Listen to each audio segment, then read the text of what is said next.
exploring the dynamic of judgment, blame, responsibility, forgiveness, dissociation, and integration is useful because we do it all the time. And the first thing I want to explore is the science of integrity or integration. Because if you ask a scientist how this finger is connected to Mars, or how this person is connected to this other person, or how this culture relates to this culture, or this land mass relates to this other land mass. In other words, if you pick anything in the known universe, you can connect it on multiple dimensions to other things. In fact, there is a thread of multiple connections between every single thing and every other thing. Now, this is the science. This is the data talking. But what cults and cult thinking do is use language to create a fictitious partition, a delusion, if you will, that this thing has absolutely nothing to do with this thing. In fact, it's the opposite. And we can say, okay, what is an opposite? Well, in fact, polarities are dependent on one another. Black doesn't really exist without white to provide the contrast, and vice versa. Up really doesn't exist without down.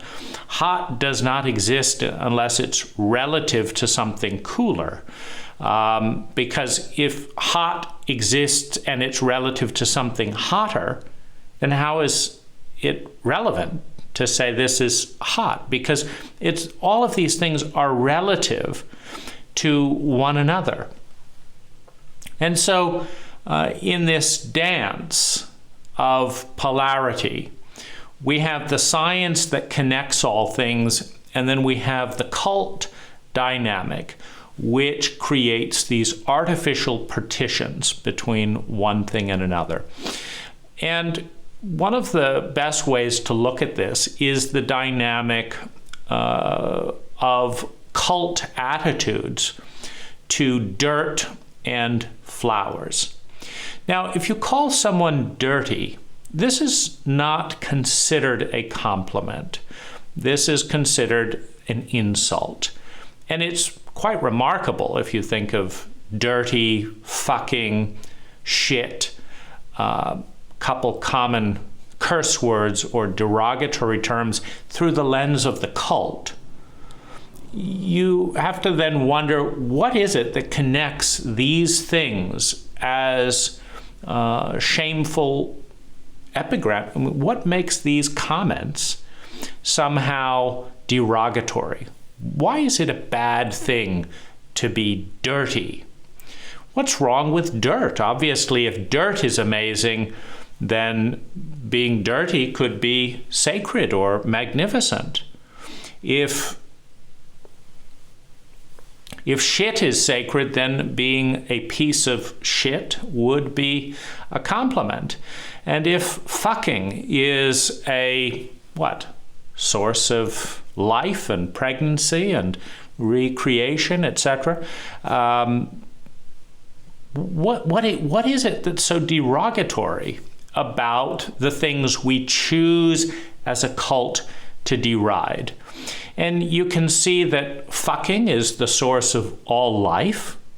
Dirt is the source of all light. And shit is the nourishment of dirt. That's the science talking, but it's not the cult talking. The cult is, it's cult-like. Cults survive on dogma and tradition, not on science and rationality. Because were you to follow the rational implications of cult dogma and derogatory curses, one would have said, okay, let's get rid of all of the shit, all of the fertilizer on the planet. Next, let's get rid of all of the dirt on the planet. And then let's get rid of all recreation, procreation, all sex. Let's just get rid of it because it's dirty, it's a piece of shit, you fucking bastard, whatever. And, what's a bastard? Well, a bastard is someone who was born outside of the rules. So the cult decides what the rules are, and then when someone's born outside of those rules, they are a bastard. And, you never think to question the rules. The one thing that cults are very good at is diverting attention away from an uncomfortable truth, which is that there have been 10,000 cults in human history. 10,000 languages, only about 600 survive on the planet today. Each culture, each cult, each language has its own system. And they're expiring at an alarming rate. If you were to take the 10,000 cults and you look at the dominant cults today, and there maybe are, 6 or 7, 10, 12, something like that, out of 10,000 cults in human history. Every single language has come with a religion, a story about how creation works and this and that and the other, and a bunch of dogma about this is what we eat and this is what we don't eat, this is what we wear, this is what we don't wear, here's how we make holes in our ears, here's how we make holes in our lips, here's how we put pigments on our faces, here's how we don't put pigments on our faces, here's how we chant and dance, here's how we pick the next corrupt emperor, here's how we don't. Here, the story, basically. And every single one of these has had massive flaws. And one of the ways to determine, if you think of cults in evolutionary terms, the survival of the fittest in Darwinian terms, you think of, well, where are all these cults? Because every cult in human history has told its people, this is our cult. This is the truth. This is the best way to live. And so that's why you should live this way. And an uncomfortable child or a starving mother or whatever might say, why? Why is my starvation the best way to live? Why is my child dying because I don't have medical insurance or couldn't bribe the royal physician or whatever it is? Why is that the best way to live? And the answer is always the same. Thou shalt not talk back to thy parents. Thou shalt not question the emperor. Thou shalt not criticize the king. It's not usually a rational response that says, well, we've looked at all the other 9,000 dead cults out there, all of which told their citizens that they were the only right way of living, and now they're all dead, which means that they all got it wrong. Meaning out of all the cults in human history, most of them are dead. Most of them were not only flawed, but so flawed that they could not survive intact to the present time. But we're still telling the same old story. This is our cult. This is what we do. Don't question authority. Don't talk back to your parents. And it's the only way to live. It's the best way to live. Live like this and you will be healthy, wealthy, and wise. Now, the fact that a majority of people are not, well, that's an uncomfortable truth. And so when you look at a cult's curses, a cult's outcasts, it's interesting that you, in every case, come up with something more fundamental to life and survival than the cult itself. Would you rather have your cult, or would you rather have procreation? Well, if you'd rather not have procreation, you get rid of yourself, and your opinion doesn't matter because you came out of procreation. So you don't believe in procreation, or you think it's fucking is something to be disdainful of? Well, just kill yourself because you are a product of that. And are you really willing to die to protect your cult? And of course, that's the most dangerous thing if we look at Heaven's Gate or, any number of different Jonestown type. What we're worried about is people being so invested in their cult that they will literally kill themselves, commit suicide to uphold the cult. And if you look at Vietnam, we see exactly that. A cult of lies. Or if we look at Iraq, we see exactly that. You look at Abu Ghraib, and you think, what is the weapon of mass destruction? Did it exist before the United States arrived and killed 1 million innocent Iraqi in a search for weapons of mass destruction, which were, of course, evident as soon as the United States started killing people? Those weapons were evident because they were imported by the United States. And so it's a self-fulfilling prophecy. So will you die for your cult? Well, for the thousands of Iraqi veterans, yes. Will you die for your cult for the Vietnam veterans? Yes. We will die for king and country. It was brought to a noble, pinnacle in the great British Empire, to go off and die, or preferably have a mortal wound that you barely recovered, and some maiden would come and, tend to you, and you'd be a hero. Why? Because you were willing to die for your cult. And of course, it doesn't help the survival rate of a cult to have as a founding principle one must die for the cult. Because if you get too good at that, dying for your cult, there's no one left. And that's, of course, how 95% of all the cults that have existed in human history are dead. They died out dying for their cult. Because if they had changed, if they had abandoned the cult and moved into a different way of living, well, the cult would have died, but they would have continued. And so it's a very interesting suicidal relationship between cults and their people, whether it's religious cults or national cults or idealistic cults. I mean, look at the 40 million Russian and Eastern European, 40 million people dying for a cult, dying for communism in death, communism in life. The tens of millions of Chinese, again, dying for Mao's ideals, the dogmas, that, of course, this is for your own good, which is a little bit hard to stomach when you're talking about tens of millions of people. But, it's for the cult.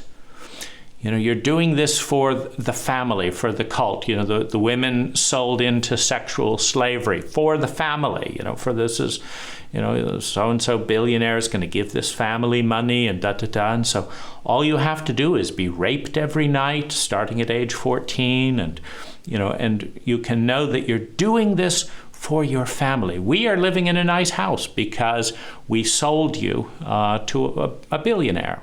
Muslim, this, that, the other, it doesn't particularly matter. It's all to the good of the family. It's all to the good of the country. Of course you should die for your country. Of course you should die for your cult.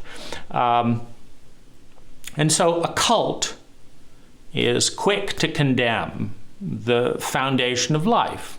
Procreation, dirt. You get rid of all dirt, you get rid of all plants. You get rid of all plants, you get rid of all animals, you get rid of all plants and animals, you get rid of all people, and bingo, you've just eliminated life. You've brought the earth backwards however many billions of years ago, until there was no dirt, and there was no plants, and there was no animals, and there was no people, and there was no life. And so wonderful.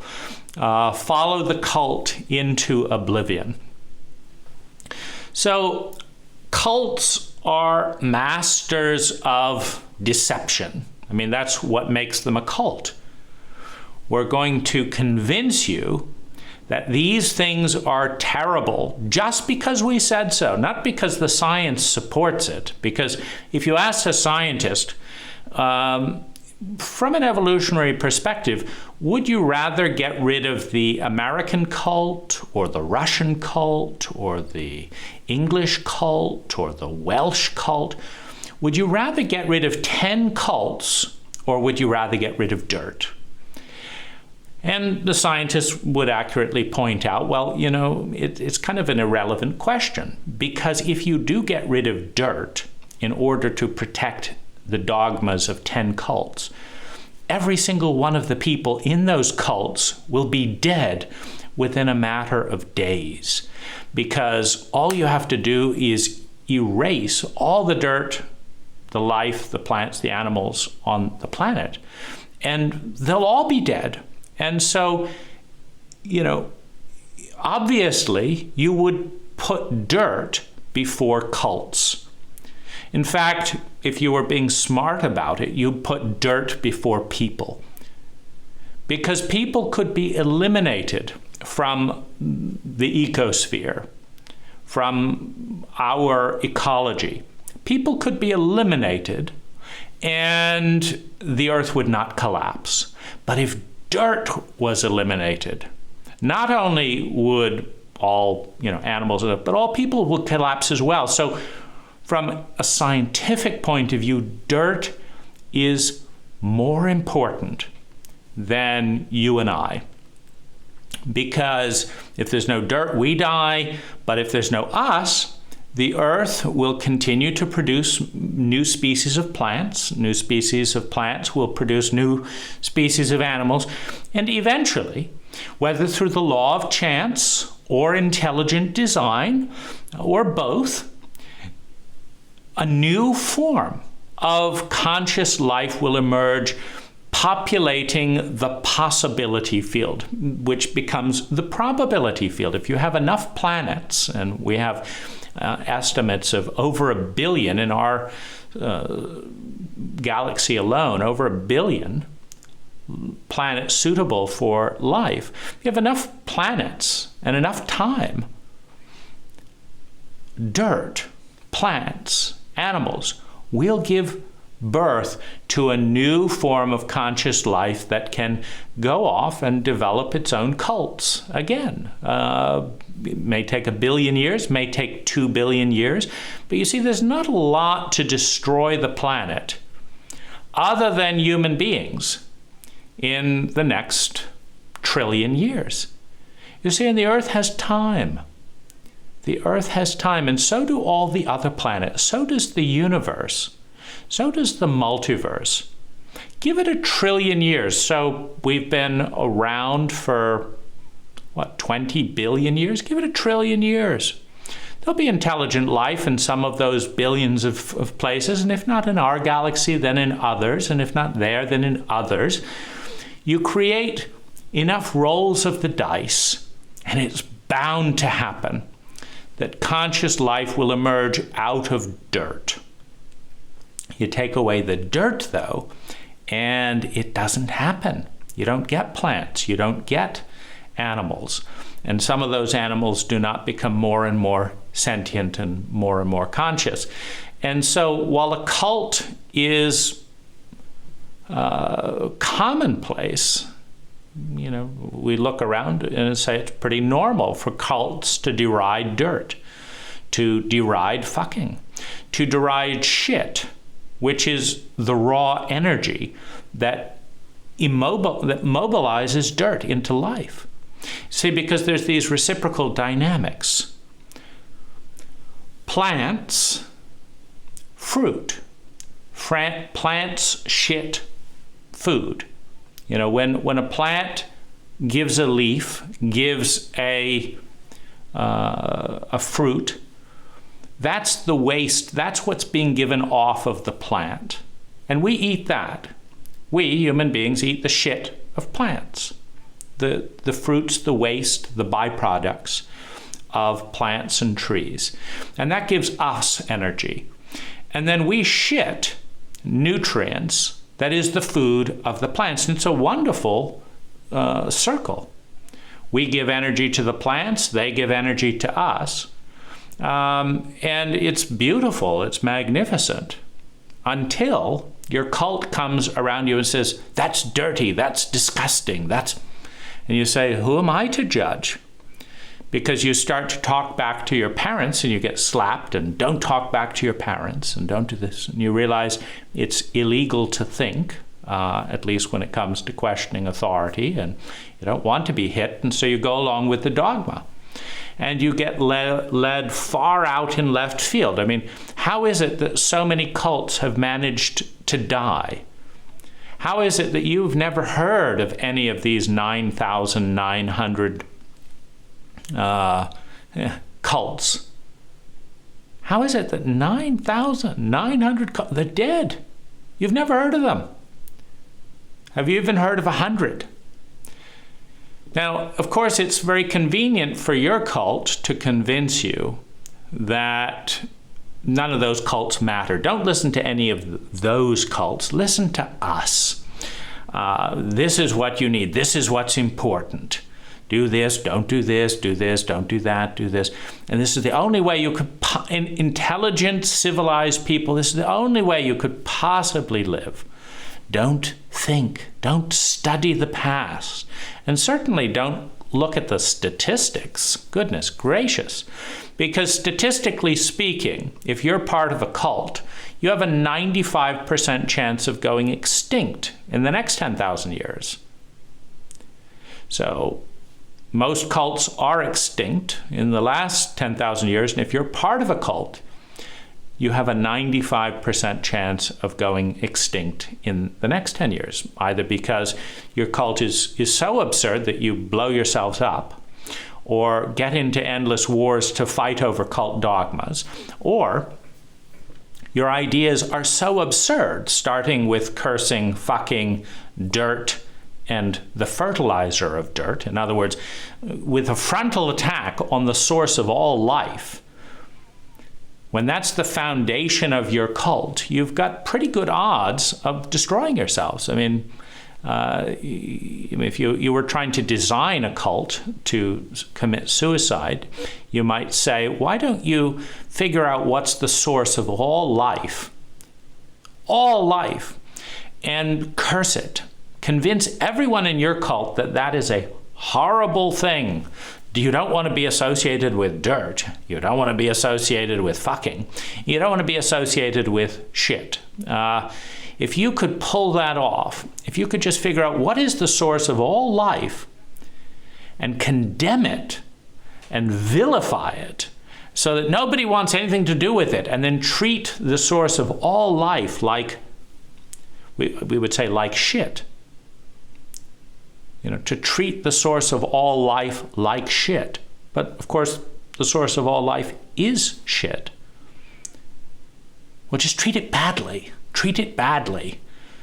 You know, just waste, garbage, bad. Let's not study it. Let's not learn to create life ourselves. Let's condemn the source of all life. And yeah, that's pretty good odds. You'll probably go extinct. And how long will it take you? Few thousand years. You've only been around a 400-year cult. My goodness, just give it another 1,000 or so, and you know, if you keep working away and cutting at the roots of all life, you're sure to, you know, undermine yourself at some point if you haven't already. And so just give it time. You know, you just have to saw away at your own roots, and you'll fall over eventually. It's wonderful, and then you can join the list of extinct cults that all felt superior to other cults. And this is where we come into judgment. Because when you have judgment, you have superiority. In order to have judgment, you've got to create a vertical relationship. I judge you. You are guilty. I'm not guilty. You're guilty. I'm not bad. You're bad. So you've got to create a vertical relationship. And in order to create this sense of justice and punishment, etc., you've got to pretend that the judge, the jury, the policeman have nothing to do with the crime. and that the public has nothing to do with the crime. In the trial to convict Adolf Hitler, we sentence you to death, and we sentence you to the epitaph of, one of the most evil people in history. You're evil, you're bad. The world would have been a better place without you. You're a horrible person. We want nothing to do with you, and all we need to do is kill you. And then what?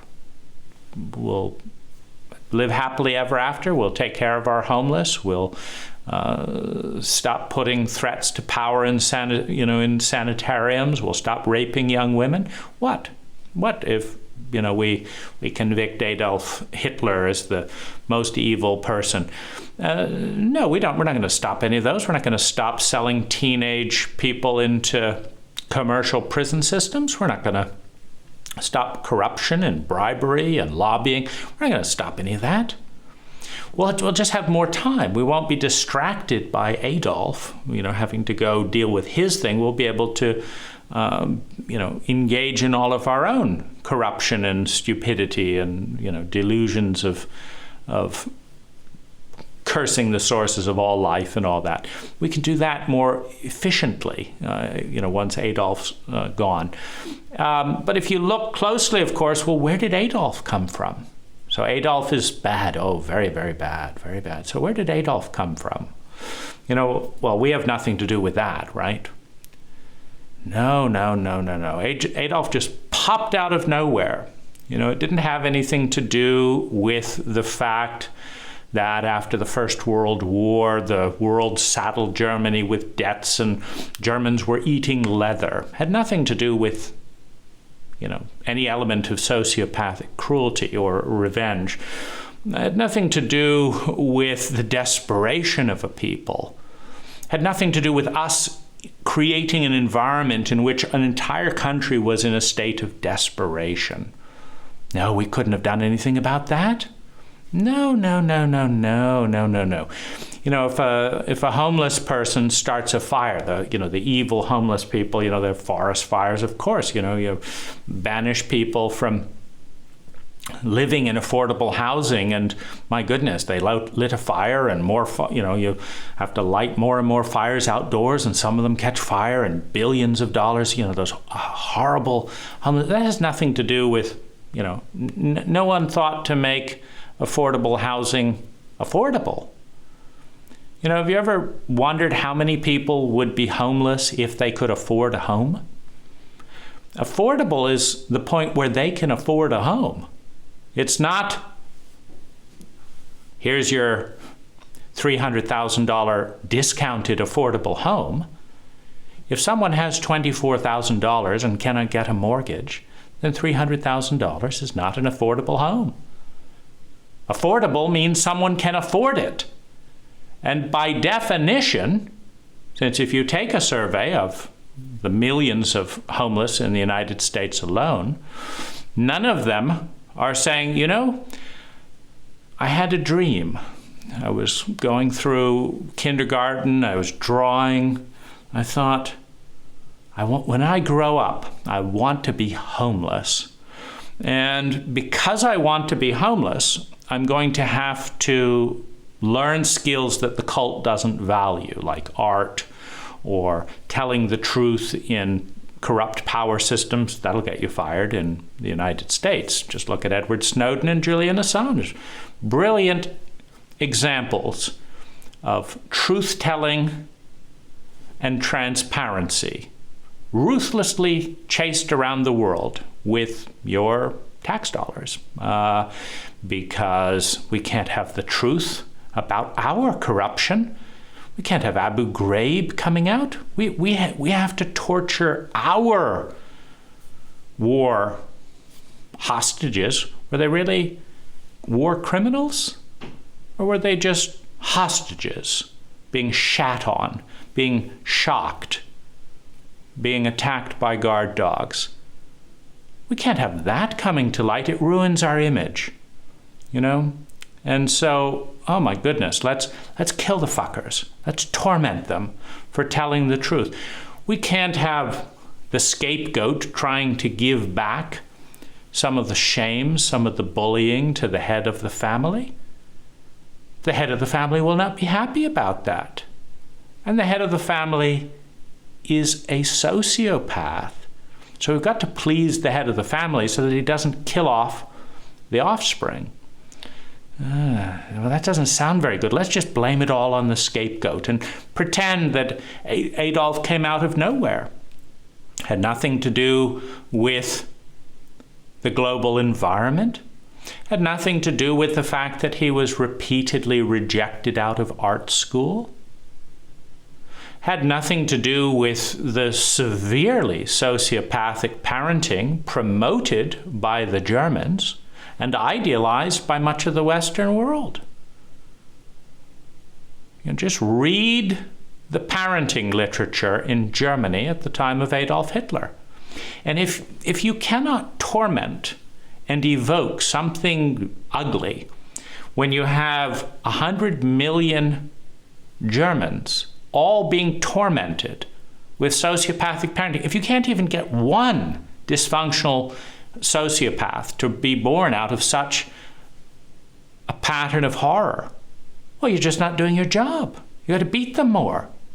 You got to hit them more. You got to deny them emotional expression. You've got to communicate to them that they have absolutely no value as a human being.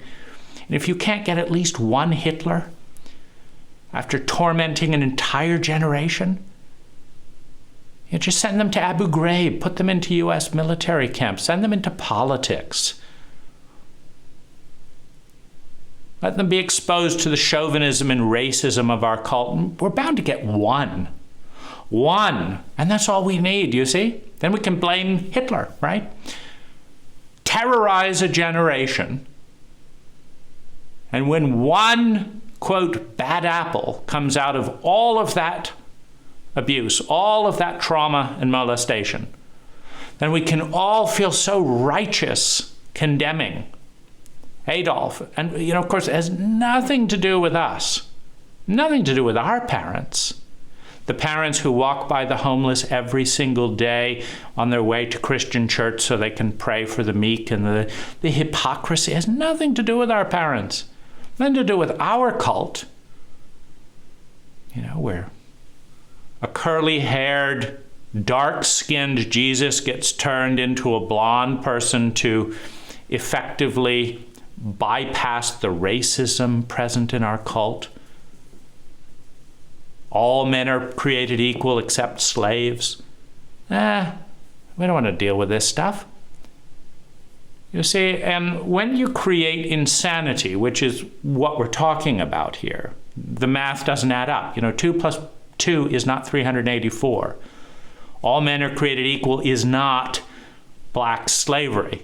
When you create insanity and say 2 plus 2 equals 384, well, Dad, it doesn't look like it.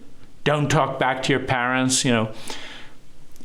When you bully a nation into insanity in its most vulnerable stages, enforced by the fear,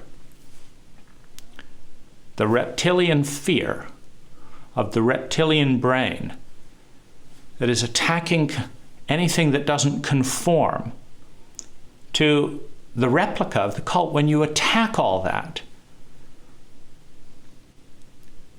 you get brainwashed sociopaths who can't think, because thinking undermines the insanity of the cult.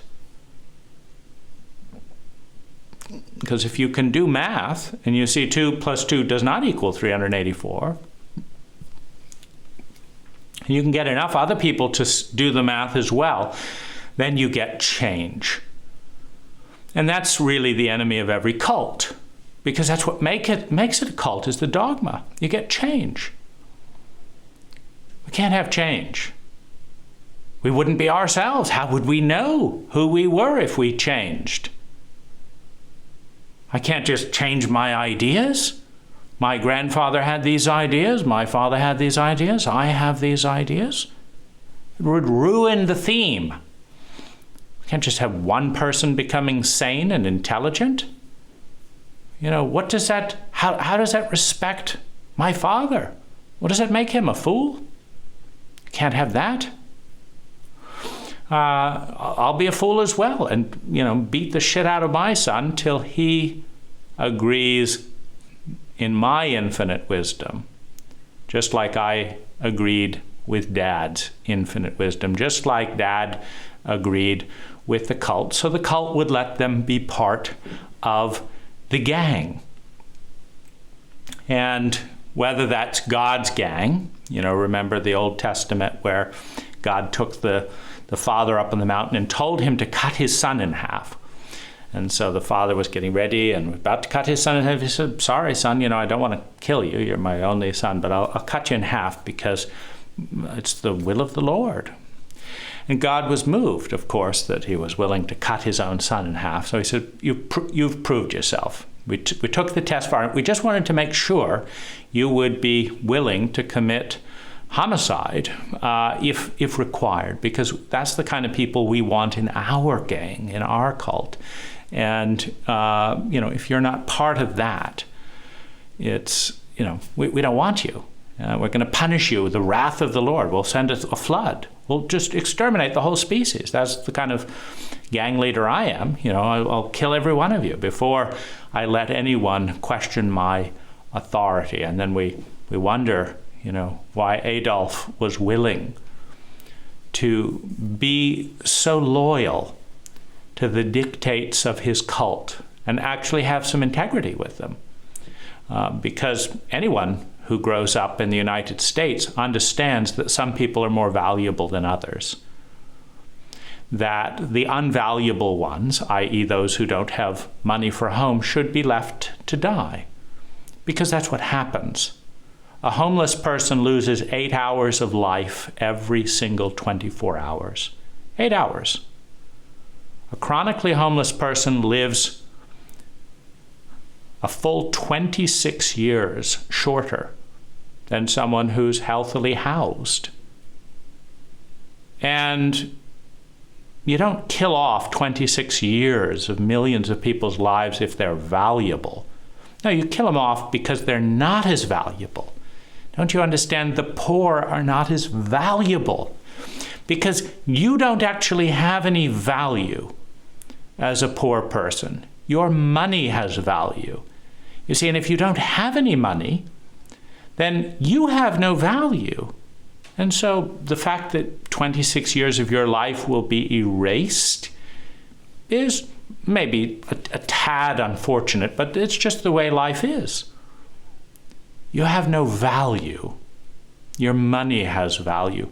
What you create, the symbol of what you create, we get quite esoteric. So you go to work and you make 10 widgets a day, and then you sell your widgets for a symbol of value. Paper has no value. You can't eat paper. You can't drive paper. You can't fly on paper. You can't sail around on paper. You can't grow paper. Paper has no value. So money is a symbol of value. You created something and you sold what was valuable for a symbol of value. Now you created it, but you have no value. It's very odd. You created it, but you have no value. But you sold what you created, which has value, for something that is a symbol of value. And that is more important than you. The symbol of the value of what you created is more important than you. Because if you don't have that, you're nothing. But if that doesn't have you, it's still valuable. Meaning you are surrounded by reptiles, people with a predominantly reptilian operating system coming from the fight, flight, freeze of the traumatized reptilian brain. You're surrounded by reptiles who will value the symbol of your creation more than you and will pick it over you. Would you rather have this person's wages, or would you rather have the opportunity to relate and connect with this person? Well, I'll take the money. I don't want the person. I don't care about the person. I want their money. the symbol of value assigned to the creation of a person is more important and valuable than the person who made it or who could make it. It's a remarkable state of affairs. And it's accepted, not because it's sane, not because it's humane, not because it's empathic, not because it's Christian or Muslim or Buddhist. It's accepted because it is cult dogma. You drive by the homeless to go and pray at church. Listen to the wealthy pastor talking about helping others and this, that, and the other. How many people drive by each homeless person along the side of the street or in our cities every single day? 1,000, 10,000? Every single one of those 10,000 people has been programmed that the shopping event that they're going on is more important than housing any of those people that they drive by. And those people they understand, after 10,000 people come by every single day, and someone's been homeless for a year, and then another year, and then another year, and then another year, they get. After 1 million people drove by, knowing that an ice cream cone, a hair curling, a cinema adventure, a bite to eat, another bite to eat, another bite to eat, and so many bites to eat we're getting obese, but it's still more important to have another bite to eat than it is to house the person we drove by day after day after day, year after year, who's losing 8 hours of human life every 24 hours.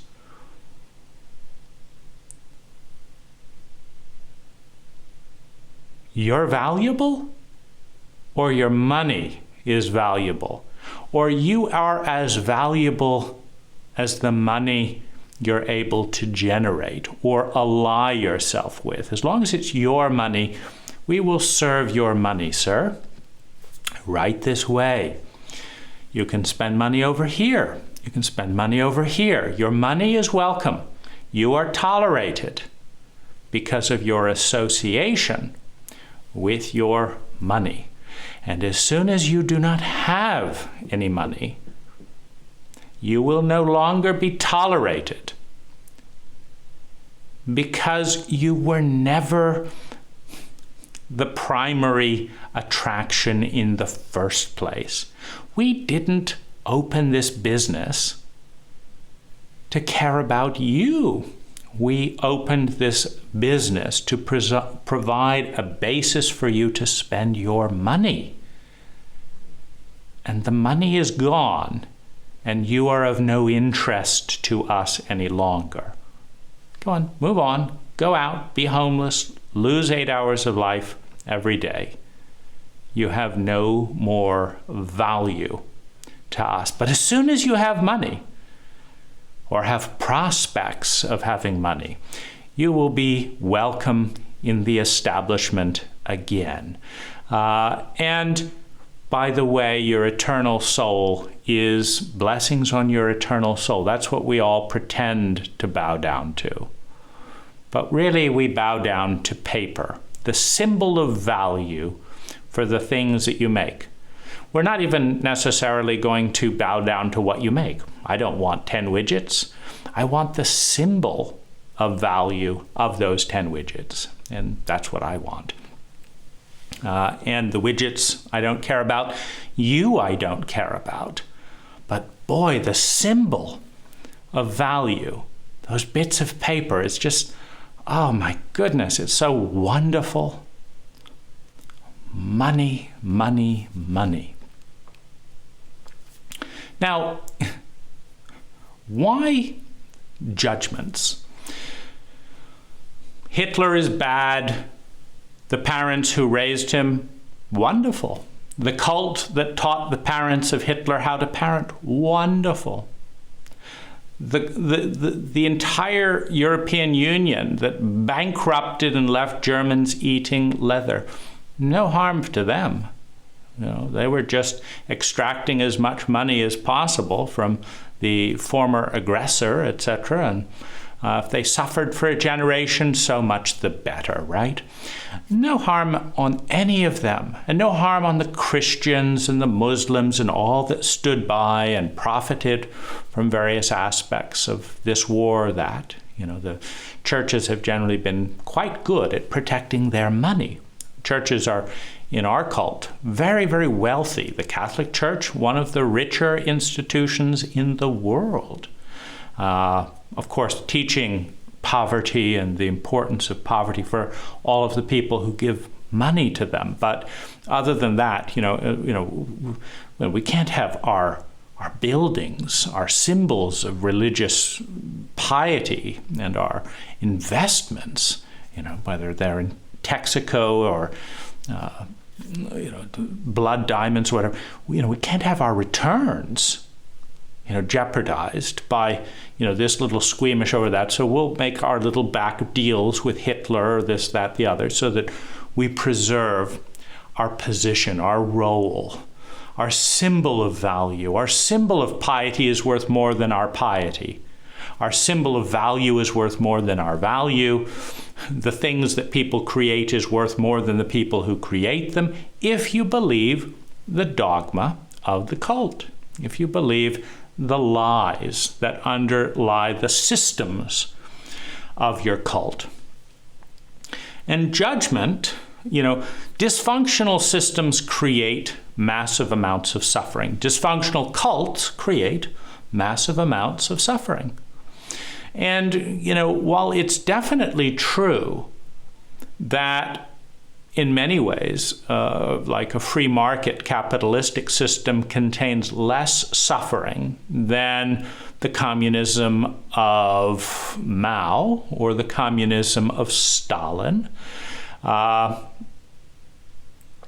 or the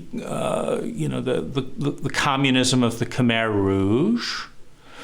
There's pros and cons around the communism of Castro, ups and downs. But while it's definitely the case that in terms of outer luxury, that the dogma of free market capitalism is creating more wealth than the dogma of totalitarian communism, it's also the case that socialist free market democracies, such as the Scandinavian countries, are providing much higher yields in terms of happiness and well-being.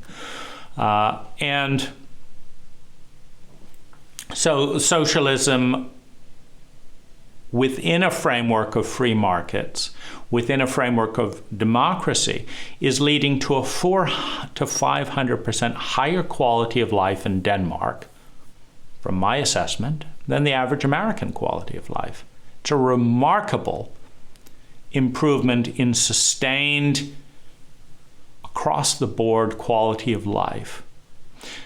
But a dogma doesn't pivot on science.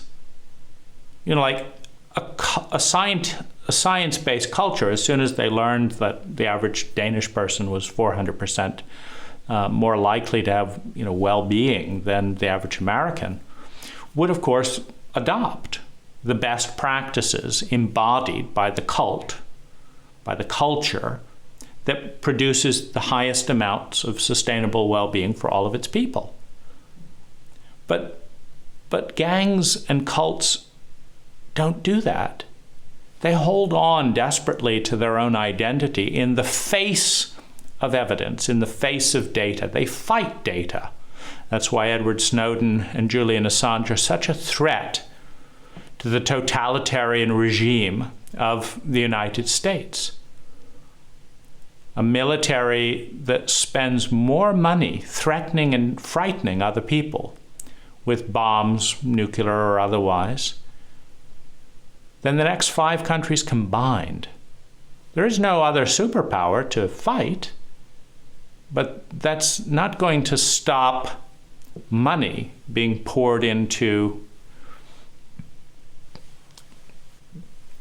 the machine of the US military, which is, at this point, an intimidation machine. A machine that says, if you don't agree to our dogmas, whatever they may be, that are important to us at the time and maintaining our supremacy, we will undermine, bomb, terrorize, drone torture your citizens, invade your country, unless you agree with whatever it is. And most of all, we want you to agree with the story. And admittedly, of the systems in place, the United States is among the better systems among the better. You'd have to give Sweden and Denmark much higher marks on intelligence, the efficiency with which energy is transformed into sustainable human well-being. They have cleaner energy. They have lower density. They have a more sustainable culture, meaning the United States at its current levels of consumption would be difficult to sustain over the next 1,000 years. The Danish culture much less so. With the amount of wind energy and solar energy, with the amount of focus on small and higher quality rather than massive consumption, with the amount of health, free health care and maternity leave and education, you have a much more sustainable and healthier culture over there. But, that data is the enemy of a cult, because it leads to change. And the whole basis of a cult is because we said so. Don't question authority. Otherwise, it's an intelligent culture. It's not a cult. If you're questioning constantly, if criticism is welcomed, if all truth and data is welcomed, if Julian Assange and Edward Snowden prepare their case of the corruption of their leadership body, and everyone agrees and says, thank you so much, let's give these people a medal for telling the truth about the corruption of power, and let's learn about this in school, how to question your principal, how to question your teacher, how to understand the innate flaws of your parents and move beyond them. And isn't this wonderful? Well, that would be a highly iterative and intelligent culture. But instead, we torment. We irrationally send Snowden to the Russians, the only country that would accept him, because Joe Biden personally threatened every other country from giving Snowden asylum. You see, but the only person that Biden couldn't intimidate into blocking political asylum for Edward Snowden, a whistleblower of profound illegal corruption and activity of the government and of the president. It's getting to be a theme, isn't it? They couldn't bribe or intimidate Putin into doing what they wanted, which was to get rid of Snowden. And so, supposedly, for state secrecy, Snowden has to be locked up without a trial and without any evidence being presented for the next 100 to 200 years, for telling the American people what happened with their tax money and the corruption of their government. That's really what could happen, and in an intelligent culture that would be examined. But supposedly, Snowden is a security threat from knowing too much. And the only country that couldn't be bullied by the US president into not granting political asylum is our arch enemy, traditionally, the Russians. And so this huge body of knowledge is sitting in Russia because we cut off every safe legal access for freedom of speech for Edward Snowden anywhere in the world and sanctuary. That's sheer stupidity. It is a level of self-loathing that is profound. And that's what we do to our truth tellers. We won't even get into Assange here. So that's the cult that we're in. And we don't want to see this, because then we have to grow up, right? Then we have to wake up. Then we have to do something. Oh my goodness, we can't. I just, here's my tax dollars. Take care of it, please. I don't want to think. I don't want to feel. I don't want to grow up. I don't want to lose the anesthetic of delusion, of judgment, of superiority.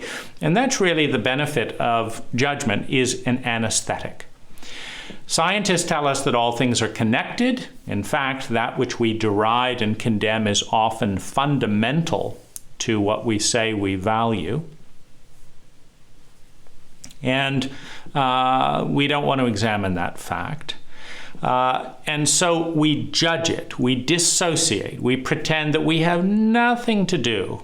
The fact that the United States was carrying on eugenics programs similar to the Nazis, oh no, let's just forget about that, because then we can't blame the Nazis. The fact that the United States props up dictators and damages healthy democracies that don't agree with it, oh, that's uncomfortable. Let's not talk about that either.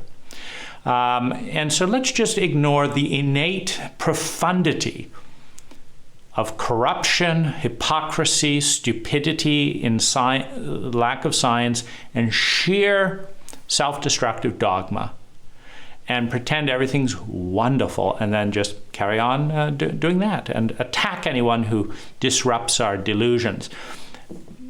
Blame and judgment create dissociation. You're bad, i.e. I'm good and you're bad. Because if you follow the science, if you're bad and there are no participants, or there are no witnesses, there are only participants in reality, then there's a little bit of that badness in me too. I don't want to be bad. Why? Well, in a reptilian environment, in a sociopathic environment, you figure out who's bad, that's going to be your scapegoat, and then you punish them for being bad. And theoretically, and this is a dogma because it doesn't work very well and never has, theoretically, if you punish someone enough, they what? Become good? Of course, the data doesn't support this. You put 1 million Americans in prison, they don't come out healthier and rehabilitated. The country comes out poorer, because for those million Americans in prison, the country forked out $100,000 apiece to put them in a concrete box to ensure that the country would be worse off, because those people develop health problems in prison. Mental, emotional, and physical health problems, which if you give contagious diseases or make people more susceptible to disease and then reintegrate them with the cult, well, they're more contagious for everyone else. You've got mutations that occur in healthy, depressed prison systems. The coronavirus may have developed multiple mutations in prisons. It doesn't really add up.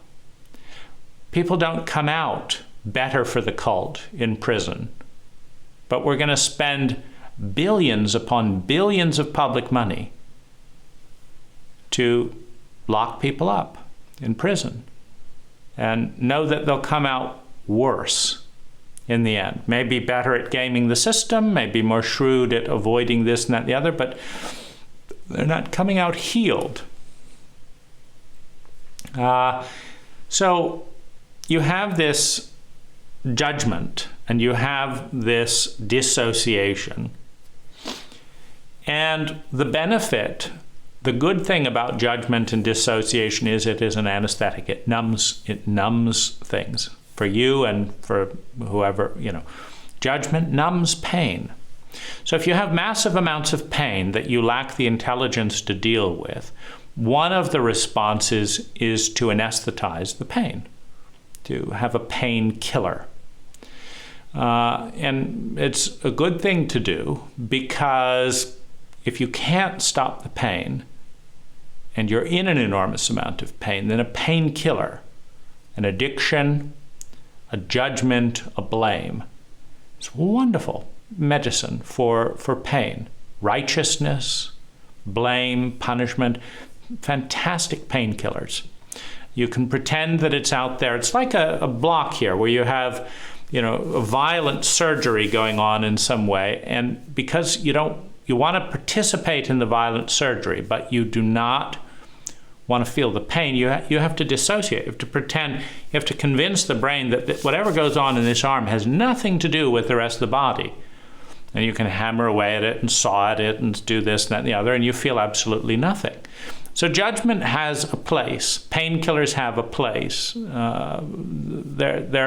But the fact that you convince the body that what's going on in the painful area isn't there because you numbed the pain does not mean it's true.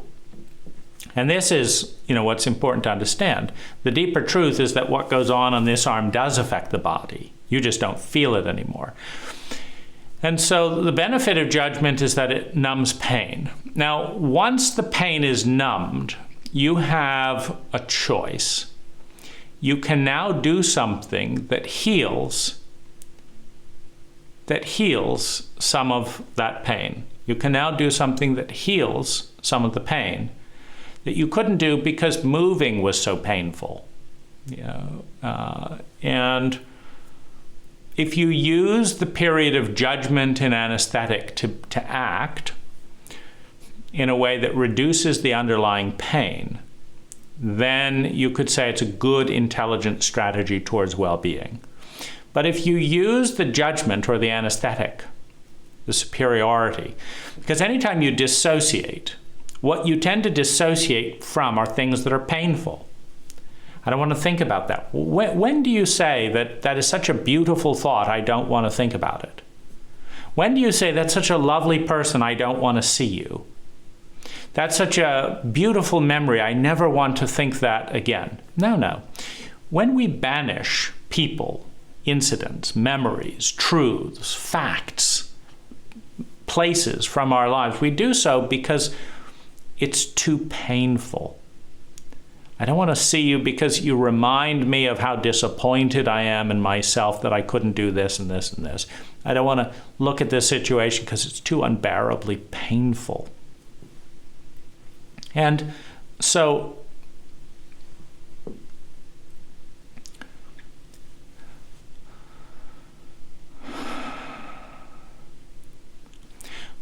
when it's too painful, we dissociate. We cut off from the pain that is too big to heal, too big to feel, too big to respond to. We dissociate from it. I never want to talk to you again. I never want to see you again. Okay?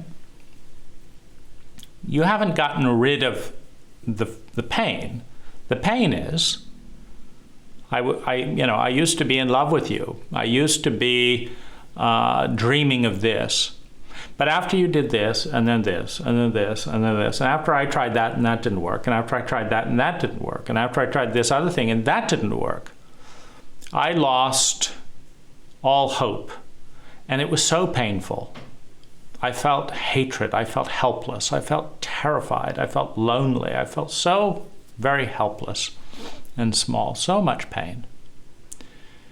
And after enough pain, after being in so very much pain, I had to cut it off. I couldn't function and feel all that pain. I couldn't get to work the next day. And if I couldn't get to work the next day, then I couldn't pay the rent. And if I couldn't pay the rent in a capitalist cult, I'd be out on the street. And if I was out on the street, then I wouldn't be able to get a job. And if I couldn't get a job in a capitalist cult, you don't get any medical care. And if I couldn't get any medical care out on the street, I'm going to get sick and I can't get better. And then the pain will just keep getting worse and worse and worse and worse. And so I've got to dissociate from that pain. I've got to get up when I am in enormous pain, and I've got to numb myself. And I've got to get to work. I've got to pay the rent. I've got to do this. I've got to do that. And the question is, how am I going to numb myself? How am I going to get through the day so that I don't end up in more pain tomorrow? And the question, or the answer, is anesthetics. In a psychologically incompetent, in a traumatically illiterate, in an emotionally illiterate culture, you're not going to heal all that pain with intelligence, with love and healing. You don't even know what that is. I mean, do you realize that 99% of the members of our cult do not have a cogent definition for what love is?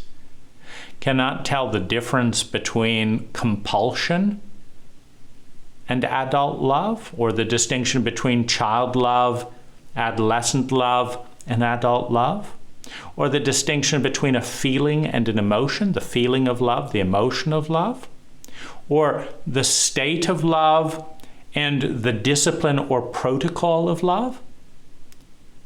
And we say we're, of course, devoted, that love is important, and that,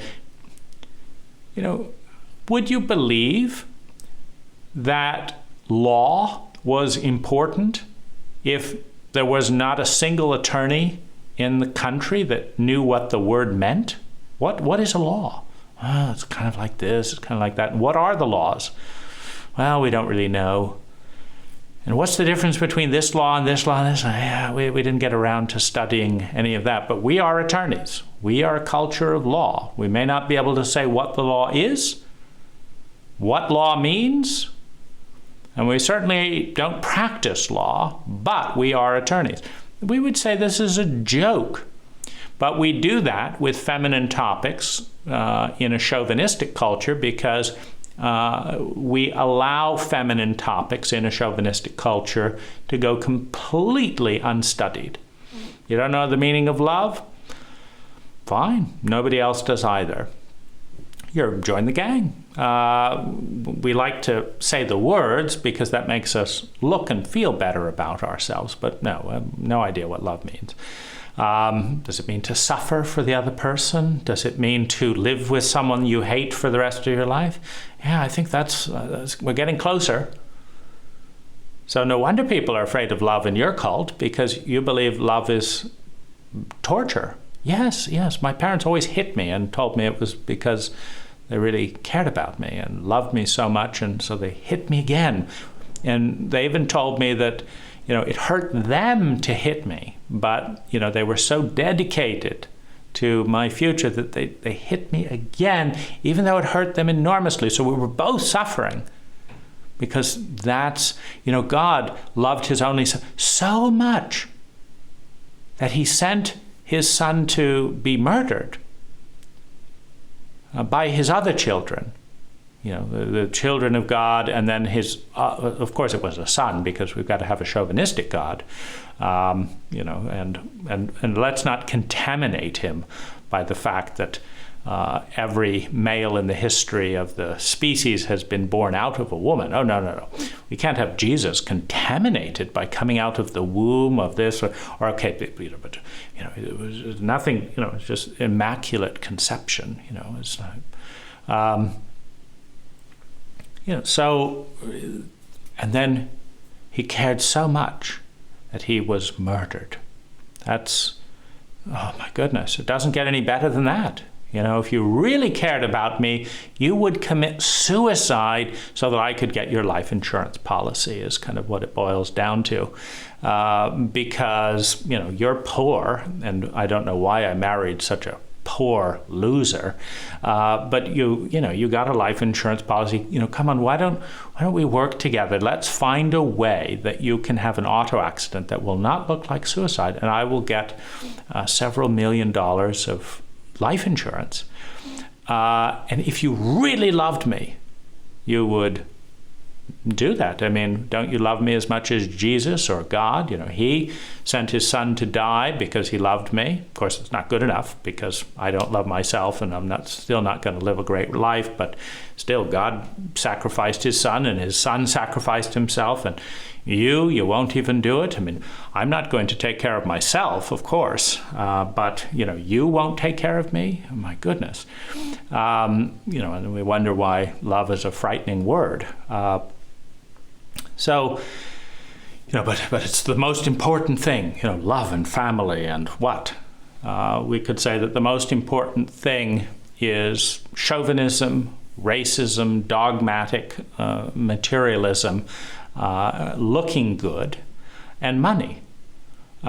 Because most of our people bow and pray in 1,000 different ways every day to serve these deities of more efficiently looking better, of more efficiently gaining rank, of getting more money, doing things that they hate, and hating the ecology of which they are a part of in the process. And, you know, we wonder why we're in so much pain.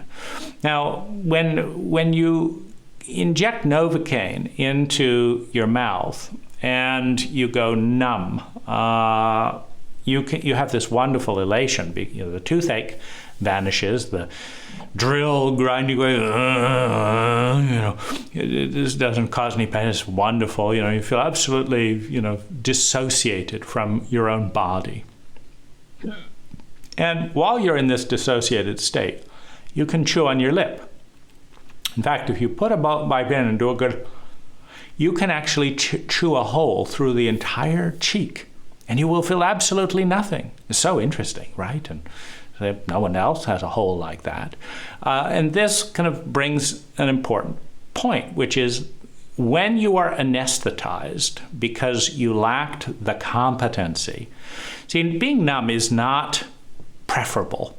Being in pleasure, being sustainably in joy and happiness is the ideal. Now, the fact that you're in enormous amounts of pain means that you failed to do that at that moment in time, which also means that your cult failed to teach you to do that at that moment in time, which means that you don't know what you're doing at that moment in time, and your cult doesn't know either. Little dirty secret of the cult is they don't know either. And this is really important because if your cult did know the answer to these things, you wouldn't be in this predicament. It is the fact that the cult does not know any more than you do, but is committed to its identity, the pattern of me, the pattern of thinking, feeling, speaking, doing, and being that is our cult. That's our homogeneity. That's us. This is us. How do we know it's us? Because we do it all the time. What do? Our pattern of what? Thinking, feeling, speaking, doing, and being. That's our pattern. This is how we spend money, and that's how I know it's me. Yep, I would have bought that thing, and there it is on my credit card. That must have been me. But donated $1,000 to save the rainforest? How's that going to make me look cool at the club? That's not me. No. I never spent that money. That's not me. You don't see me going around spending money on trees? No. That's not me. Whether it's our cult or our own egos, we spend a tremendous amount of energy investing in perpetuating our own personal cult or the cult at large. Our own identity, our pattern of thinking, feeling, speaking, doing, and being, not because it's intelligent, but because it's comfortable and it's familiar. I dress this way because everyone else does. I spend money this way and not this way because everyone else does. Realize we could be a carbon neutral planet if every person planted 1,000 trees or paid for another person to plant it. Now, even in the United States, one of the most expensive places to do anything, it only costs $1 to plant 1,000 trees. And there's absolutely no reason that people couldn't spend $10 a month donating to plant a tree, which would be 120 trees a year, which would mean that in 10 years you'd plant 1,200 trees. There's nothing stopping it. People will spend much more money on lattes, but it's like nobody else is doing that. What? 1,000 trees? Let's just feel everyone's being guilty. Everyone's feeling guilty about the environment or pretending it's not happening. So let's do one of those things. Let's completely waste everyone's time feeling guilty but not plant a single tree. Or let's pretend that we can deforest the entire planet and grow exponentially as a species and live without any oxygen. Let's do one of those things because that's what everyone else is doing. Nobody's planting trees. They're living in denial, or they're living in punishment and guilt and doing nothing about it. So let's pick one of those camps, and I'll be a good cult member, and just never get around to planting a single tree. Aren't I a wonderful member of our society? When you separate, those are the bad people. Sam Keen wrote a book called Faces of the Enemy, in which, in order to prepare to go to war with other human beings, you have to convince yourself that they're horrible in some way. Otherwise, it feels bad to say that I'm a bully and I'm a jerk and I have no right to do this, but I'm a bully and a jerk, and so I'm going to use superior mass or weaponry in order to kill and torment another group of people into doing what I feel like, which is not really good for anyone. I just feel like doing it. And so that's the way I'm going to live. No, we can't have that. It's much too candid. I am a righteous force of good, conquering the bad forces of evil. Those things that are different than me are going to be killed because I'm better than them and I'm better than you, and you have to be bad and vilified. And so you cartoonize the enemy and you turn them into something that you believe is subhuman.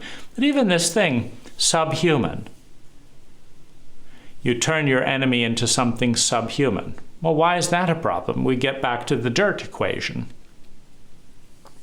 You're dirty. The idea that the spire, that the church steeple, that the 98th floor is better than the foundation is mathematically incorrect.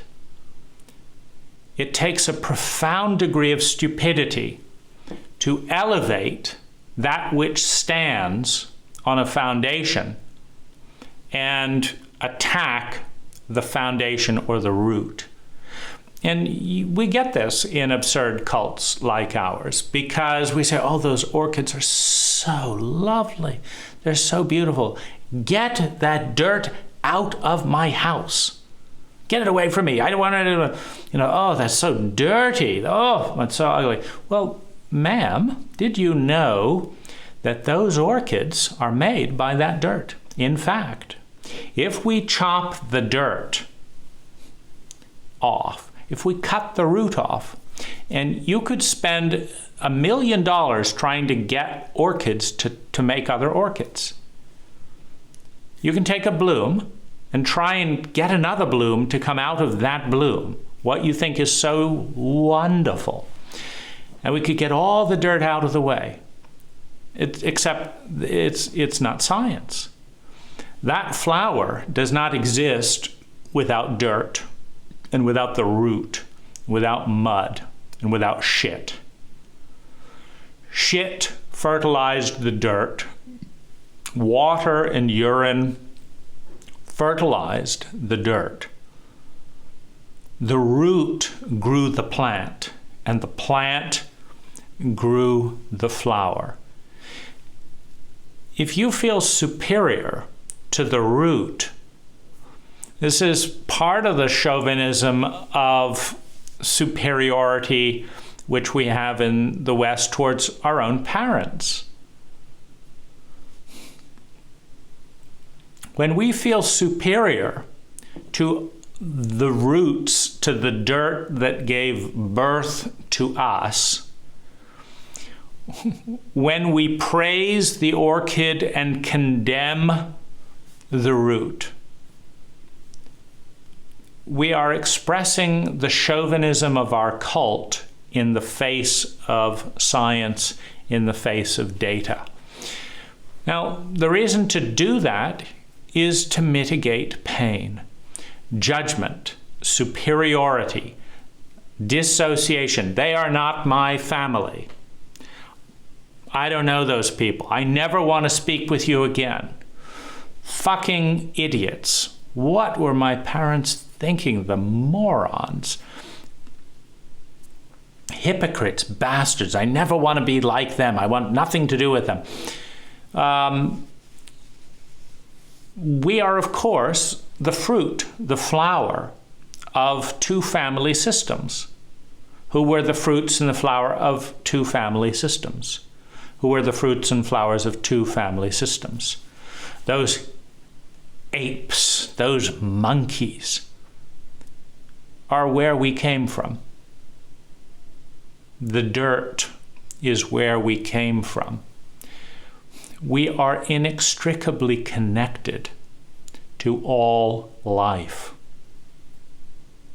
to all patterns of energy in the known universe. We are inextricably connected to all patterns of energy in the known universe.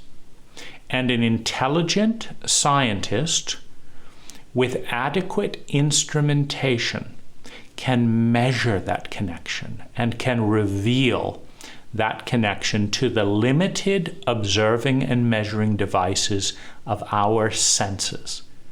We have 5 primary observing and measuring devices, augmented by memory, the reliving of sensation, augmented by language, imagination, and thought.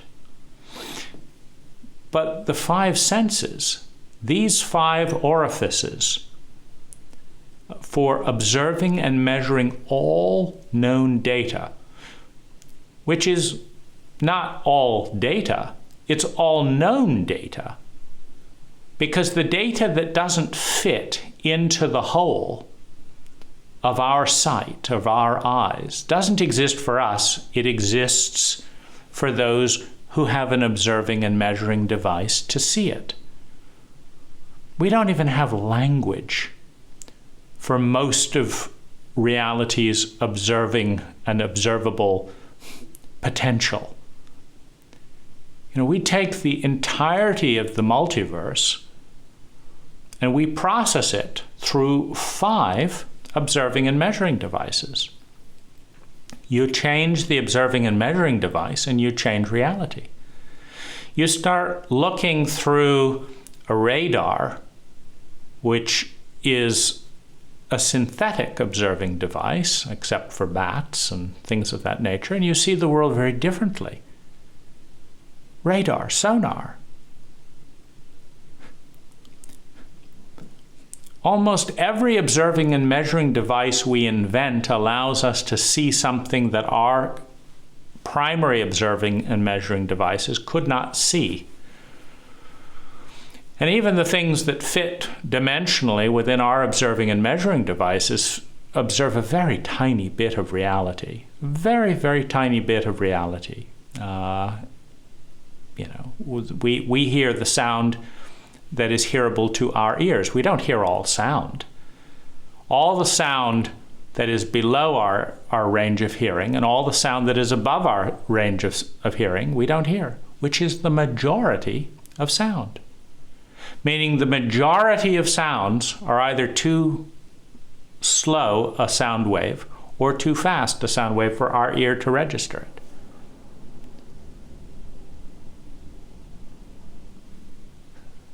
The majority of what there is to see is either too fast a vibration or too slow a vibration for our eyes to register it.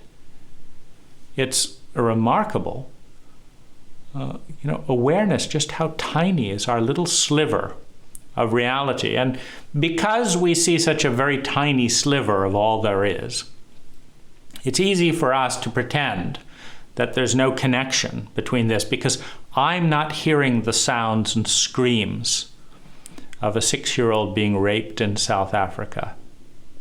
So it's not my reality, but it doesn't mean it's not part of the fabric. And here's the thing about the science of judgment. So judgment, superiority, inferiority, condemnation, dissociation, banishment, taboo, out of sight, out of mind are all effective pain-blocking mechanisms, number one. Number two, none of them heal the underlying pain. And number three, none of them are honest.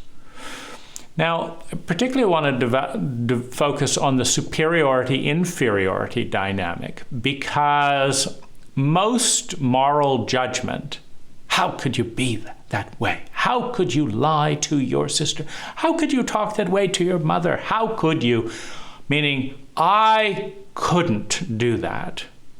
You, well, naturally, you could do this, but I couldn't do it. No, I'm above those things, number one. Number two, I'm so above those things, I'm so much better than you are, that I cannot even understand.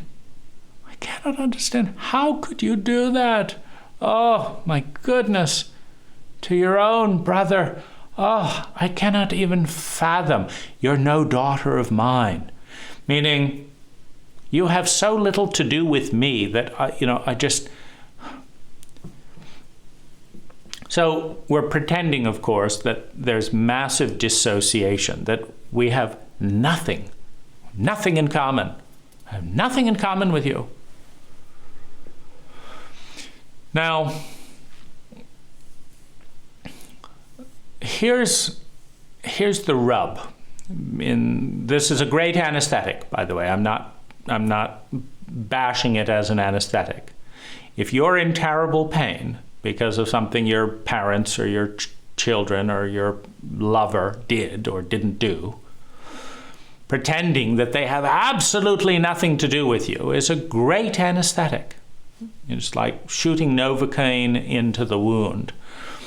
And once you've injected enough painkiller, which is a toxin, by the way. Judgments are a toxin. Novocaine is a toxin. Curare is a toxin.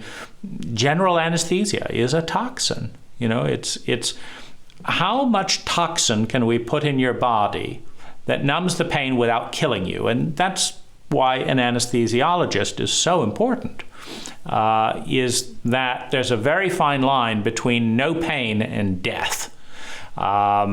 Because you also feel no pleasure, no well-being. It's no pain in death, or it's no pleasure in death. I mean, when you feel complete dissociation from your body, you're dead. And so a general anesthetist's job is to inject enough toxin so that you don't feel anything, but you don't die. And, there's a fine line, so you have to monitor it carefully.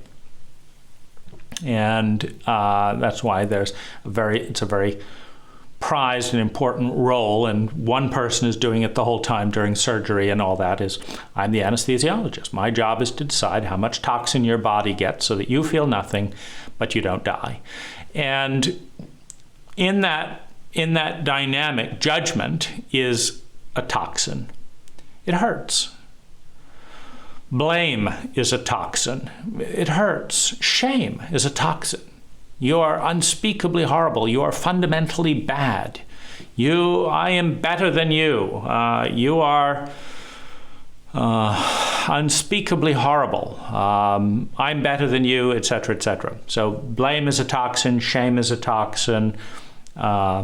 Superiority is a toxin. Judgment is a toxin.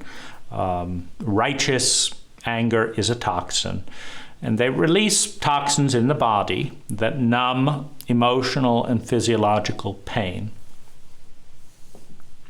But they also hurt. You know, they numb pain, but they hurt you.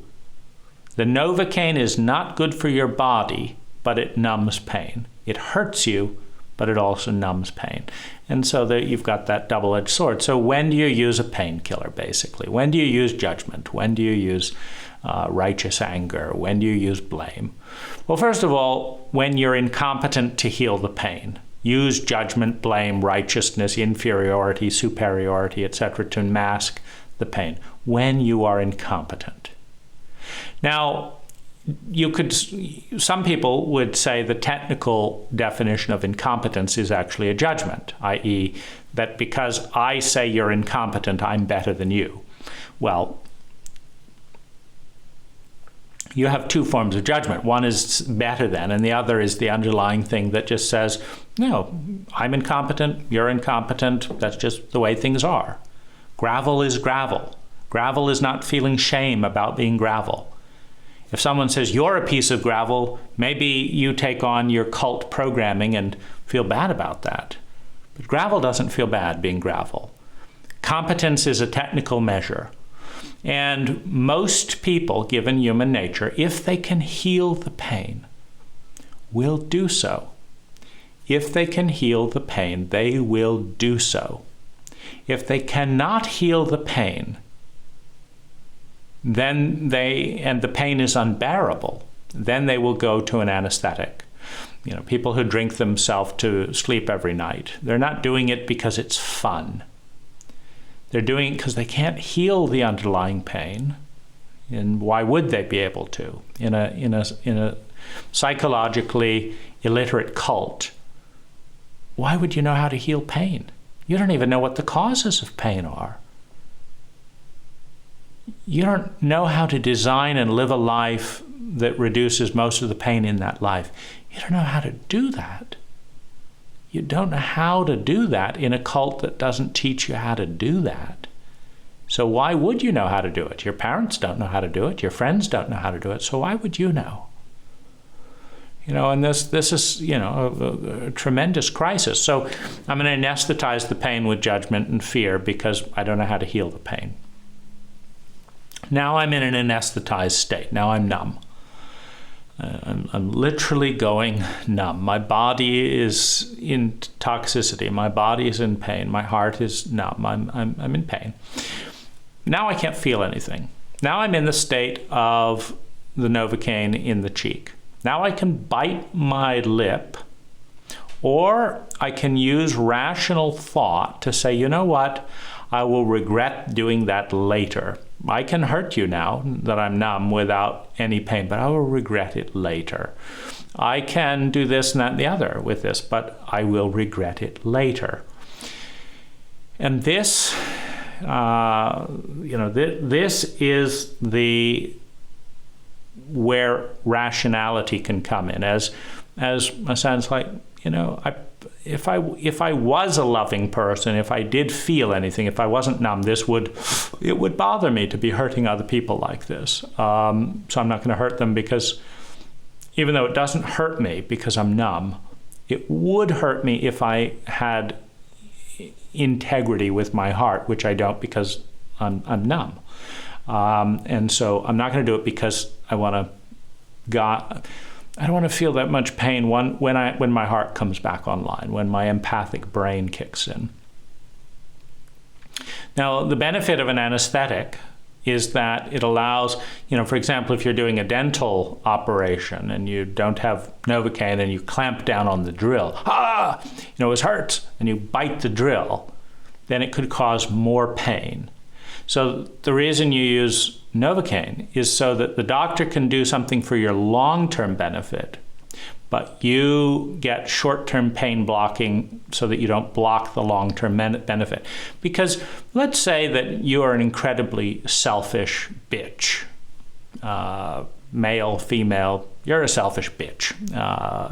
And your selfish bitchness is undermining, you're attractive physically, you're, competent, you're doing these, you're a wonderful lover, but you're such a selfish bitch that nobody wants to hang around once that side of you comes out and they get that you don't get it, and you deny it and attack them for pointing it out, and you continue being a selfish bitch, and people don't enjoy, given the choice, to be lovers with a selfish bitch versus a generous, empathic person.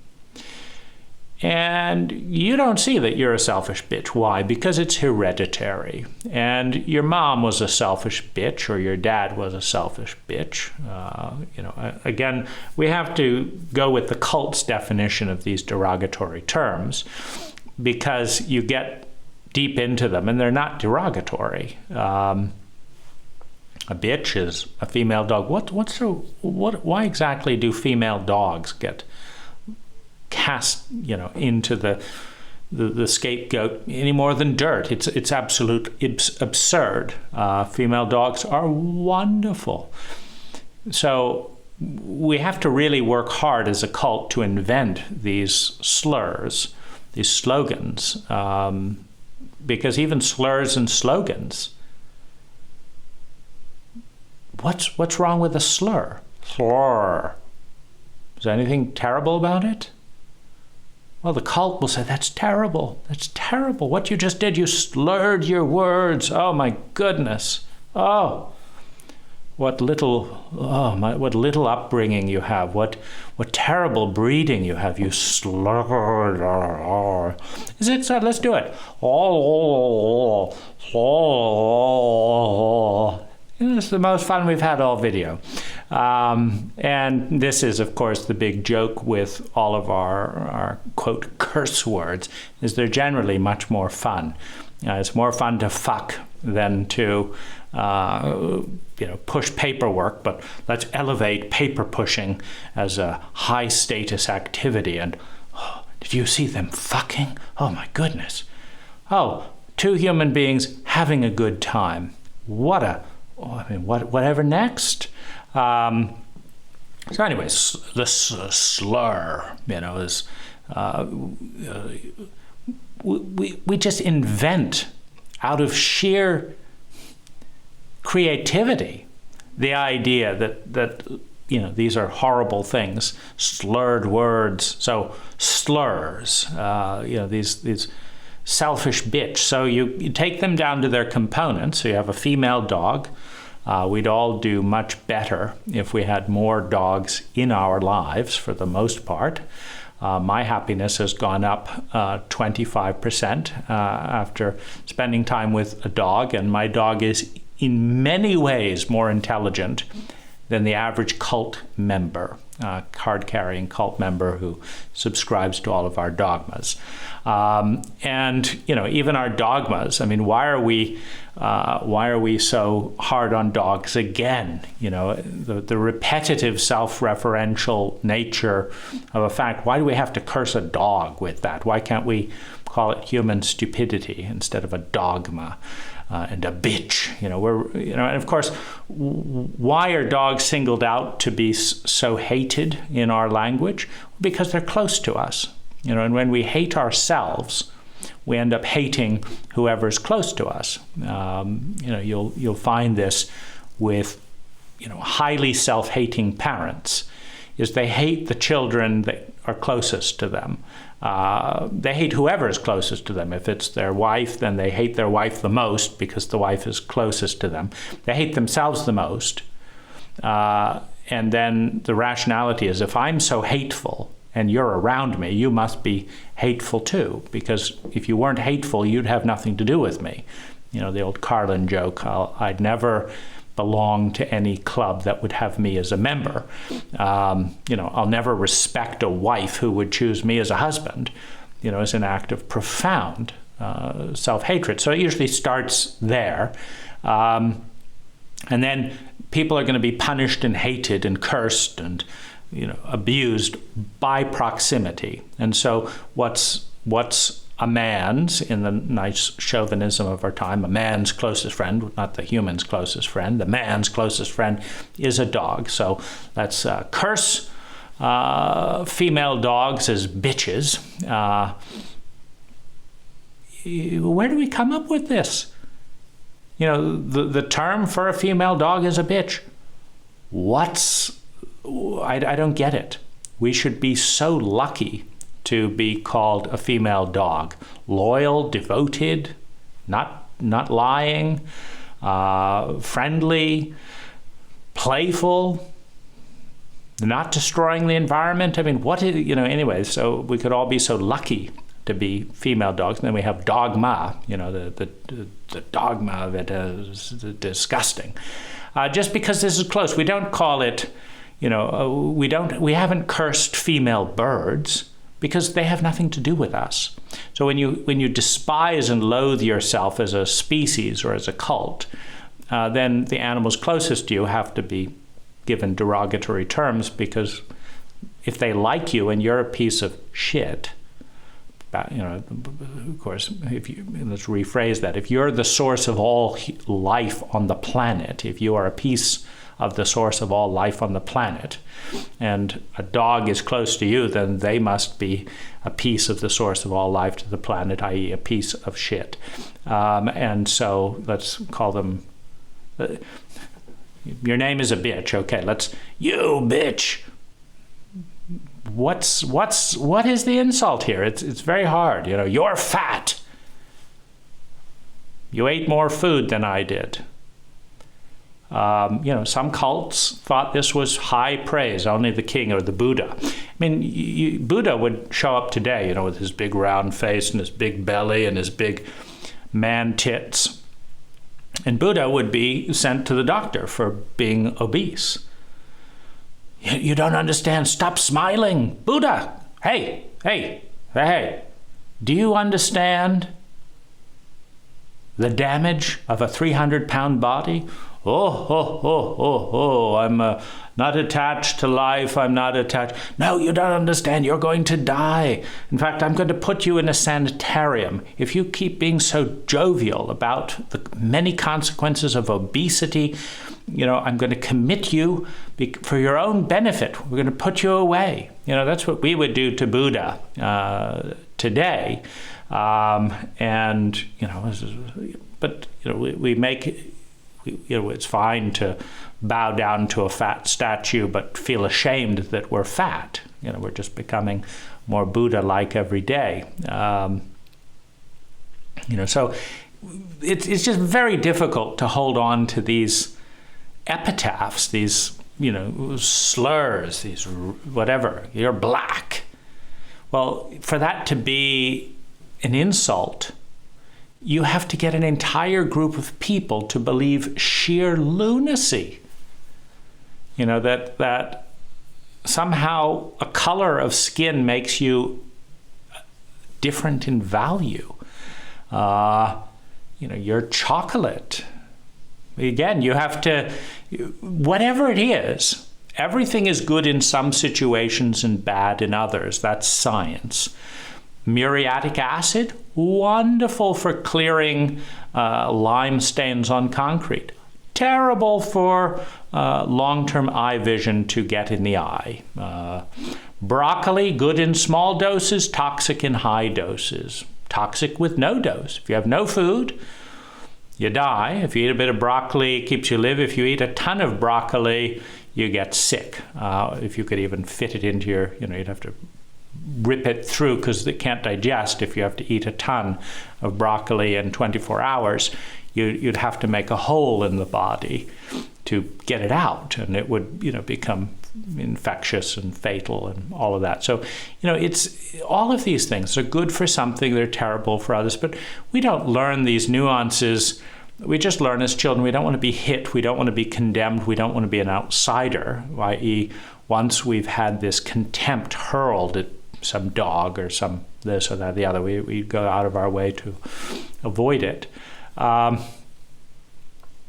it's not really that harmful. I remember in school, one of the students asked me where I'd gotten a piece of clothing, and I said Oxfam, because that was a used clothing store that my father bought the clothes at. And this student just erupted in delight because he had a chance to give some of his shame and contempt. And he said, Oxfam rejects? And I said, no, Oxfam. He said, Oxfam, that store that sells clothes. I said, yeah, Oxfam. He said, Oxfam rejects. Colby's got Oxfam rejects. I thought it was hilarious. In fact, this mobilized the entire classroom in West Sussex Public School in England. And, pretty soon it was, being chanted, Colby, Oxfam rejects. And I just thought they were morons to obsess about the location of clothing. I don't think I grasped the full complication of my insult at the time, because what they were saying is that rich people are more valuable than poor people, number one. Number two, they were saying that rich people always bought new clothes because new clothes were better than old clothes, number two. And number three, they were saying that I was less valuable than all of them because my clothes were used, which only a poor person would do, who is a second-class person in a classist cult. And so they were delighted to have established a basis to underclass me in relationship to themselves and feel superior rather than inferior or whatever, because to be really present with another human being was just too painful.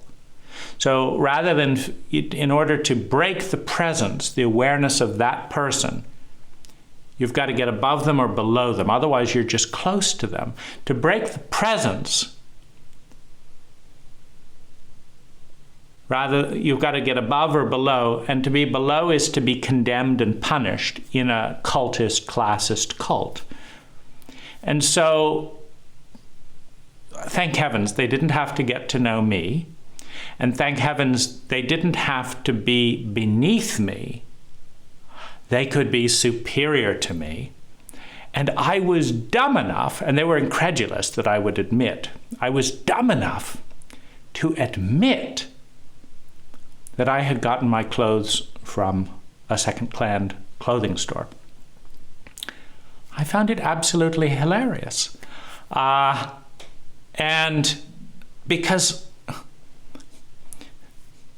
in an ecological framework where the typical Westerner generates 100 tons of garbage, which is just energy that the cult doesn't know what to do with. What we call garbage is natural energy that we took out of the ecology, turned into something we don't know what to do with, and then put in a big hole or in an incinerator.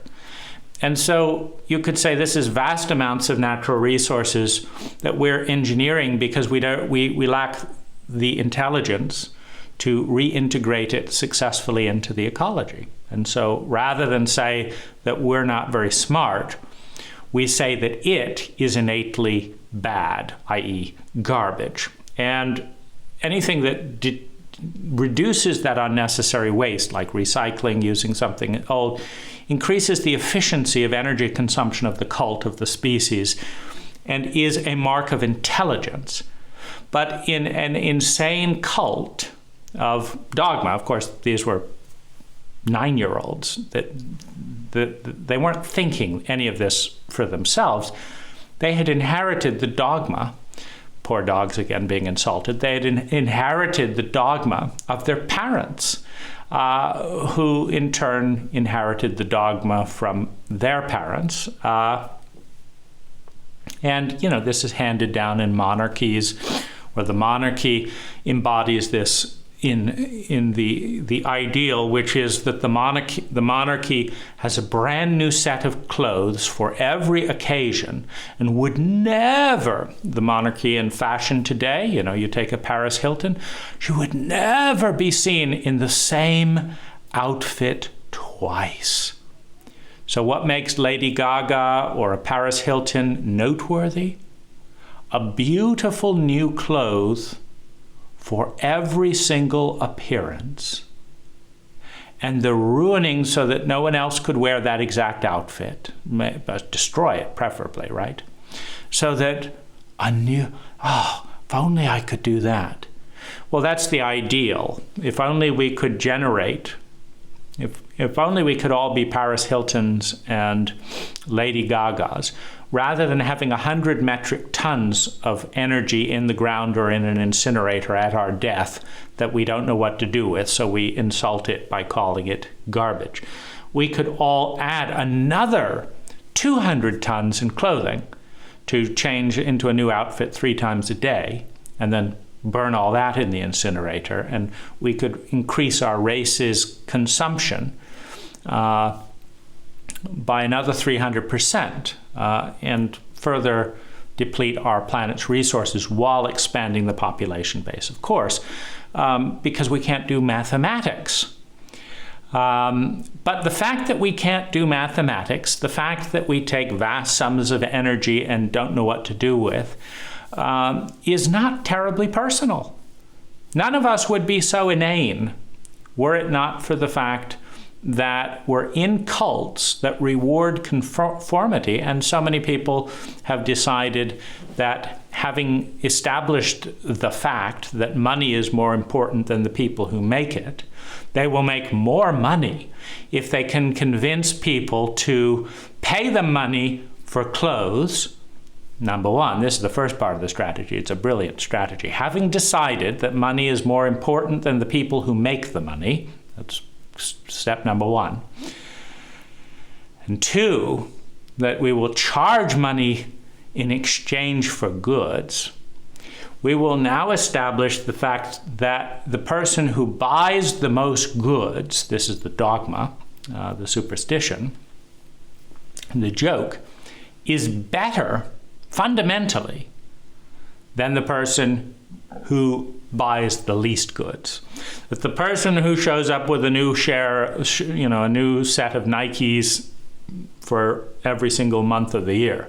Oh, cool new Nikes, cool new Nikes, cool new Nikes. Why are they cool? And how did cool get elevated over hot? How did, of course, as you go towards the ice woman, the sociopath, how did becoming sociopathic become more desirable than becoming empathic? But of course, we all know why new shoes are important, because they're not dirty, going back to insulting the foundation of all life. So if someone could come up with new Nikes every single month, oh my goodness, if only I could date so-and-so, a new iPhone, my goodness. Oh, just so much better than the old one, right? And these things fall apart when you examine any of it, like all cults do. And every cult, in some way or another, asks for a sacrifice. How many people are we going to kill to conform to our status quo? Here's our status quo. If you don't do it, you're not part of our cult. You're not part of our gang, and we will attack you for threatening our status quo. But if you become part of our status quo, if you become part of our cult, we demand a sacrifice, because our cult is somewhat insane. Not entirely. It's like you go to Jonestown and, they chanted this, they did that, they did this, and then they killed themselves with poisoned Kool-Aid. It wasn't all bad, or they wouldn't have joined. There was interesting lectures, titillating ideas, sense of community and belonging. Every gang, every cult offers some perks.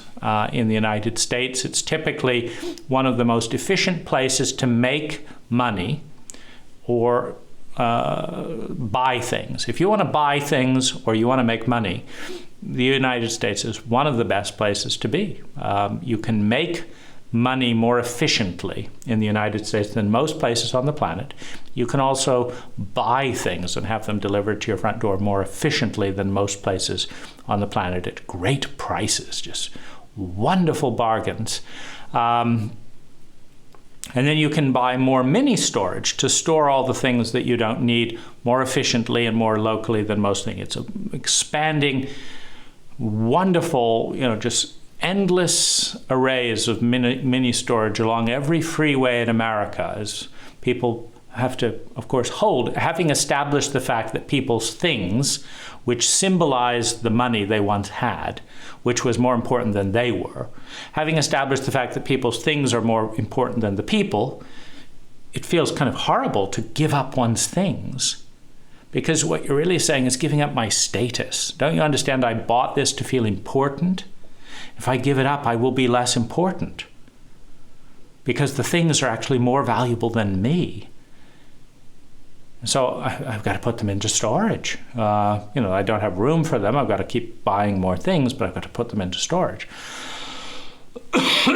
And so in this dance of hierarchy and the superiority inferiority dynamic we use to separate and mask pain, it doesn't hold up. So I would never do that. But have I solved that for other people? I would never rape a young girl. Okay. But rape has gone up in cultures where your culture invaded. For example, materialistic cultures that devalue the dignity of a human being value sensual pleasure more than the presence and freedom of another human being. It's a natural extension. So if you are part of a materialistic cult and do not counteract the materialism, and your cult is infecting other cults with its materialism, well, isn't it a logical extension that 14-year-old vaginas are more fresh, are more pleasurable than 50-year-old dry vaginas? So wouldn't a person who has no value as a human being, but has value because of all that they can acquire, wouldn't it be a step up in life to be able to buy a harem? Go to some parents, so here's a few $100,000, here's a few $100,000, sell me your children and you'll be fine, and I will increase my materialistic experience. And that's so abhorrent, but you train your own children through vicious material focus. Don't be an artist, don't do that, be what makes money, forget your feelings, do this, become a prostitute in every possible way. But I would never sell my daughter to a billionaire. I'd just sell her into a life of slavery and a job she hates to make money. Because the money's more important than she is, don't you understand?